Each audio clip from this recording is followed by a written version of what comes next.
Very good evening students. आप सब कैसे हैं? उम्मीद करते होंगे आप सब बहुत बेहतर होंगे, है ना।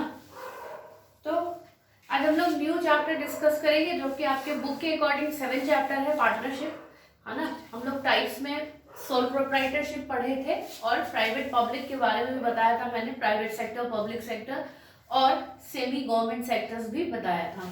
तो हमने सोल ट्रेडिंग डिस्कस हम लोग कर चुके हैं।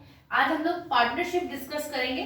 आपके बुक के अकॉर्डिंग जो भी चैप्टर हो 7 नंबर है, हिंदी के अकॉर्डिंग, इंग्लिश के नंबर वो 6 ही होगा मेरे ख्याल से, ठीक है। तो चलिए देखते हैं। एक चीज और आप लोग से कहना चाहूंगी कि आप लोग को अगर लगता है कि कहीं कहीं कुछ प्रॉब्लम्स आ रही है तो आप लोग पूछिए, कमेंट करके भी पूछ सकते हैं और पर्सनली आपके पास मेरा नंबर है, you all have my number, तो आप नंबर मेरे को मैसेज करके भी पूछ सकते हैं क्योंकि वो मेरा व्हाट्सएप ही नंबर है। तो इसमें हेजिटेट होने की बात नहीं है। और बार बार बच्चे कह रहे हैं कि मैम नोट्स आप खुद बनाइए। क्या होगा, आप जो पढ़ रहे हैं और एक बार आप क्लियर होगा आपका जब कॉन्सेप्ट चीजों को लेके, और जब आप नोट्स खुद बनाइएगा ना तो आपको भी एक कॉन्फिडेंस आएगा अंदर से कि हाँ हम लोग कुछ कर पा रहे हैं। देखिए, क्योंकि आपके पास टाइम कम है, सिंपल सी बात है, चीजों को सिंपल तरीके से समझिए। आपके पास टाइम कम है और आपको कम टाइम के हिसाब से मैंने काफी पहले से ही स्टार्ट कर दिया है पढ़ाना कि जिससे आपका जो मेन टॉपिक है वो कवर हो जाए, लगभग ऑल टॉपिक्स 90% हो जाए, ठीक है। बट नोट्स के पीछे मत जाइए। जो टॉपिक क्लियर हो रहा है उसके अकॉर्डिंग नोट्स बनाइए। जो प्रॉब्लम होगी हम बनवा देंगे, हमसे पूछ लीजिएगा, हमसे चेक करवाना होगा तो करवा लीजिएगा, लेकिन नोट्स के पीछे मत जाइए कि मैम नोट्स दीजिए। चलिए अब हम लोग बात करते हैं पार्टनरशिप। तो पार्टनरशिप का जब आप डेफिनेशन की बात करते हैं, पार्टनरशिप की डेफिनेशन की बात करते हैं, तो पार्टनरशिप मीन्स या partnership defined as when two or more persons join together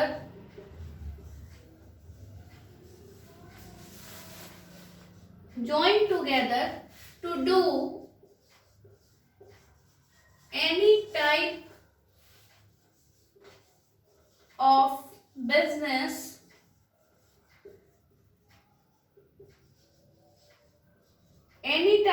business to earn profit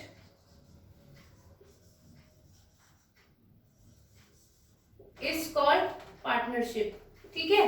अगर हम साझेदारी की बात करें तो अगर हम डेफिनेशन की बात करें, दो या दो से अधिक व्यक्ति पारस्परिक लाभ के लिए मिलकर किसी भी काम को करते हैं या किसी भी व्यवसाय को करते हैं और उससे उनकी आपसी सहमति होती है ना।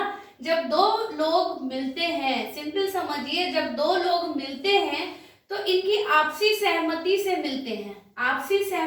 मिलते हैं और इनका मेन मकसद क्या होता है, टू अर्न प्रॉफिट यानी लाभ कमाना, तो उसी को कहते हैं पार्टनरशिप। सिंपल पार्टनरशिप, आप डेफिनेशंस बहुत सारे हैं, कुछ इजी सा डेफिनेशन जाइएगा कि partnership is the relation between person who have agreed to share the profit of business carried on by all और any one of them acting for all, ये भी लिख सकते हैं, ठीक है।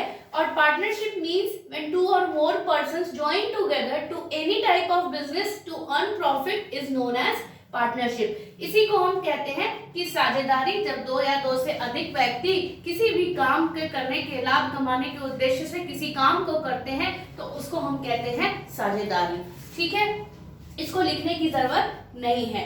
अब जो आपका पार्टनरशिप एक्ट है ना, इंडियन पार्टनरशिप एक्ट यानी भारतीय साझेदारी अधिनियम, ठीक है, भारतीय साझेदारी अधिनियम, भारतीय साझेदारी अधिनियम जो है वो क्या है, वो आपका 1932 है। इंडियन पार्टनरशिप एक्ट 1932 है और जो इसका सेक्शन है वो क्या है, वो सेक्शन 4 है, यानी धारा 4 के तहत। आप ऐसे भी डिफाइन कर सकते हैं कि भारतीय साझेदारी अधिनियम 1932 सेक्शन सेक्शन 4 के अनुसार साझेदारी उन व्यक्तियों के पारस्परिक संबंध को कहते हैं जिन्होंने एक ऐसे व्यापार के लाभ को आपस में बांटने का ठहराव किया है। ठीक है, यही सेम चीज हम इंग्लिश वाला जो है वही आप हिंदी में लिख रहे हैं। यहाँ पर लिख सकते हैं कि according to Indian Partnership Act 1932, Section 4 defines partnership when two or more persons join together to do any type of business to earn profit, और सिर्फ टू नहीं भी लिखिएगा, earn profit is known as partnership। तो ये clear होगा आपको कि साझेदारी क्या होती है और साझेदारी की परिभाषा क्या है। अब जब हम इस परिभाषा की बात कर लिए हैं तो अब हम इसकी विशेषताओं की बात करेंगे कि इसके फीचर्स क्या हैं। What are the features of partnership.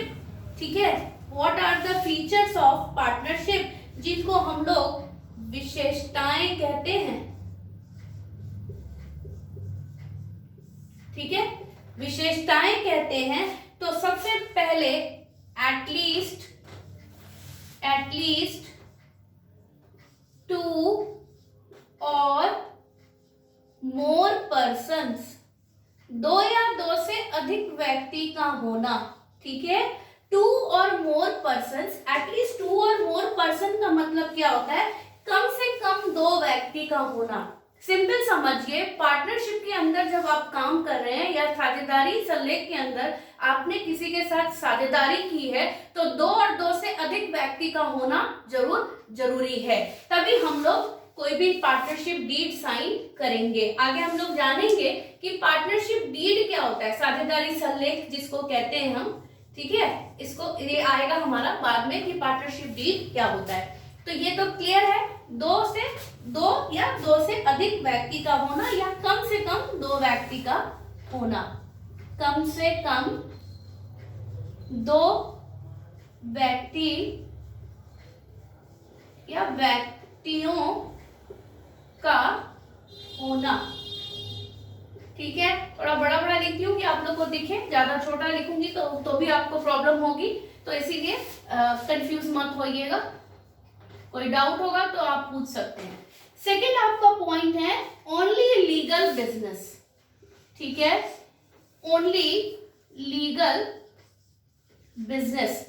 Only legal business की बात हो रही है, मतलब जो हम बिजनेस करते हैं वो वैध कारोबार करते हैं, अवैध नहीं करते हैं। इलीगल बिजनेस हम नहीं करते हैं, जो भी करते हैं हम वैध बिजनेस करते हैं। वैध यानी लीगल, अवैध नहीं करेंगे यानी इलीगल की बात नहीं होगी। ठीक है, ये इसकी बात नहीं होगी, जब भी होगी बात वैध बिजनेस की होगी। यहाँ पर आप लिख सकते हैं वैध व्यापार। ठीक है, वैध व्यापार करने के उद्देश्य से, ये भी लिख सकते हैं आप। देखिए, पॉइंट्स को जरूरी नहीं है अकॉर्डिंग टू बुक पूरा एज इट इज उतारिए, कोशिश कीजिए अपने वर्ड्स में चीजों को समझ के लिखने की, अपने किसी भी चीज को बनाने की।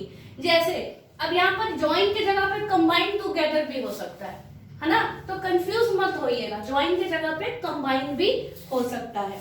उसके बाद आपका क्या है, ओनली लीगल बिजनेस के बाद है एग्रीमेंट और डीड अमॉन्ग पार्टनर्स। आ गया एग्रीमेंट और डीड। अभी बताया डीड मतलब क्या होता है, संलेख होता है, हिंदी में संलेख कहते हैं डीड का मतलब। ठीक है, अमॉन्ग पार्टनर्स, सिंपल समझिएगा, जितने भी पार्टनर्स काम करेंगे, 2 करें, 4 करें, 3 करें, 3 करें, 4 करें, 5 करें, इन सबों के बीच में एक डीड बनेगी। ठीक है, जिसमें डीड यानी क्या होता है, एक रिटन फॉर्म का डॉक्यूमेंट होता है। उस डॉक्यूमेंट में, इस डीड में कितने पार्टनर्स हैं, पार्टनर्स का नाम क्या है, एड्रेस क्या है, कैपिटल कंट्रीब्यूशन कितना है, कैपिटल कंट्रीब्यूशन, प्रॉफिट और लॉस का रेशियो।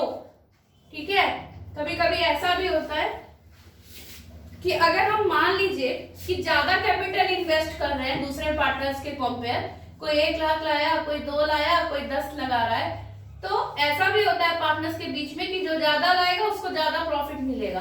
तो ये डिपेंड होता है सिचुएशन के ऊपर कि एग्रीमेंट का बनना बहुत जरूरी होता है कि पार्टनर्स के बीच में एक अनुबंध बन जाए कि किसी भी तरह का कोई गलत हमारे साथ समझौता न हो जाए। तो इसीलिए साझेदारी के बीच में या समझौता बनना चाहिए या अनुबंध बनना चाहिए। अनुबंध मतलब भी एग्रीमेंट होता है कि आपसी एक आप लोग का पार्टनर्स का एक एग्रीमेंट होना चाहिए। ठीक है, यहाँ पे लिख दिया है मैंने, कंफ्यूजन नहीं होगा। अनुबंध। उसके बाद आपका जो नेक्स्ट पॉइंट है फोर्थ, प्रॉफिट मोटिव। ये तो आपको पता है कि हम जब कोई भी बिजनेस कर रहे हैं, आज हम कोई भी बिजनेस कर रहे हैं तो हमारा मेन मकसद क्या होता है? To earn profit. लाभ कमाना हमारा उद्देश्य है। लाभ कमाना हमारा उद्देश्य है ना? क्या है हमारा? लाभ कमाना हमारा उद्देश्य है। हर बिजनेस का यही मोटिव है, टू अर्न प्रॉफिट। तो पार्टनरशिप में जितने भी पार्टनर्स जुड़ रहे हैं आपस में किसी भी तरह का बिजनेस करने के लिए, तो उनका मेन उद्देश्य क्या है? To earn profit. उसके बाद आपका नेक्स्ट पॉइंट है division of profit among themselves. कारोबार के लाभ को आपस में बांटना। ठीक है, डिवीजन ऑफ प्रॉफिट यानी लाभ को आपस में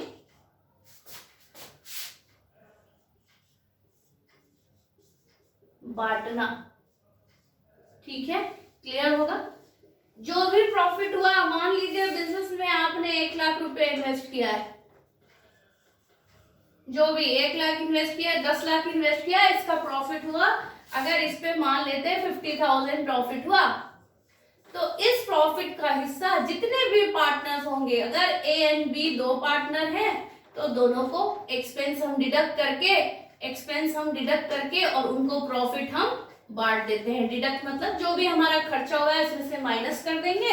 मान लीजिए कि 50,000 में से 10,000 हमारा खर्चा हुआ है, तो 40,000 को हम दोनों पार्टनर्स के बीच में 20-20,000, अगर इक्वली की बात होगी तो इक्वली बांट देंगे। और अगर रेशियो की बात हुई होगी 3:2 या 2:1, तो इसी रेशियो में हम उनको प्रॉफिट बांटेंगे। तो ये आपको क्लियर होगा कि डिवीजन ऑफ प्रॉफिट यानी जो हम लाभ को कैसे पार्टनर्स के बीच में आपस में बांटेंगे। उसके बाद आपका नेक्स्ट है every partner is the agent and owner of the firm. Every partner is the agent and owner of the firm कहने का मतलब है कि हर पार्टनर जो है उसको मालिकाना हक है ना? प्रत्येक साझेदार अपनी फर्म का स्वामी है। क्यों? क्योंकि उसको राइट है डिसीजन लेने का, वो डिसीजन ले सकता है। क्योंकि सिंपल समझिए, जब डील साइन हुई थी तो सबके पास इक्वली राइट था, 5 पार्टनर्स के बीच में। अगर 3 हैं, 4 हैं, 2 हैं या 1 है, तो चारों को इक्वली राइट है डिसीजन लेने का। तो सहमति सबकी होनी चाहिए जितने भी पार्टनर्स हैं। तो वैसे ही अगर पार्टनर्स के बीच में every partner is the agent and owner of the firm, यहाँ पर सिंपल कहने का मतलब है कि हर एक पार्टनर को राइट है डिसीजन में इन्वॉल्व होने का। यानी किसी भी चीज से रिलेटेड हम डिसीजन ले रहे हैं तो हमारे पार्टनर उसमें इन्वॉल्व होंगे। कोई भी एक अकेला पार्टनर डिसीजन नहीं ले सकता है। इसीलिए एवरी पार्टनर इज ओनर और एजेंट। ओनर और एजेंट यानी मालिक की तरह वो काम करता है। या आप ये भी कह सकते हैं कि प्रत्येक साझेदार का अपनी फर्म का एजेंट और स्वामी दोनों होता है। ठीक है, तो यहाँ पर साझेदार स्वामी भी होता है, लिख सकते हैं साझेदार स्वामी भी होता है। यहाँ पे हमें नहीं लगता है कि आपको इतनी दूर में कोई डाउट अभी तक हुआ होगा। ठीक है, उसके बाद जब हम लोग मेरिट्स की बात करेंगे, एडवांटेज और डिसएडवांटेज आपका नेक्स्ट टॉपिक है, जिसको हम लोग मेरिट और डिमेरिट्स के नाम से जानते हैं। आपको पता होगा कि हम लोग साझेदारी के गुण और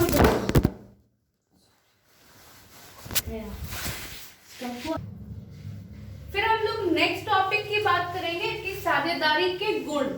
ठीक है, तो सिंपल समझिएगा, जो फीचर्स होते हैं, जो विशेषताएं होती हैं, वही गुण होते हैं। ठीक है, और उसका ठीक अपोजिट जो है वो अवगुण हो जाएंगे, यानी डीमेरिट्स हो जाएंगे, है ना। क्या हो जाएंगे? डीमेरिट्स हो जाएंगे। तो हम लोग एक इसको शॉर्ट वे में पढ़ लेते हैं, या आपको नोट करना है तो आप नोट कर लीजिए, नहीं तो मैं इसको रब करूंगी, देख लो आप। रब कर, जब तक लिख लो आप लोग, अगर लिखना है तो।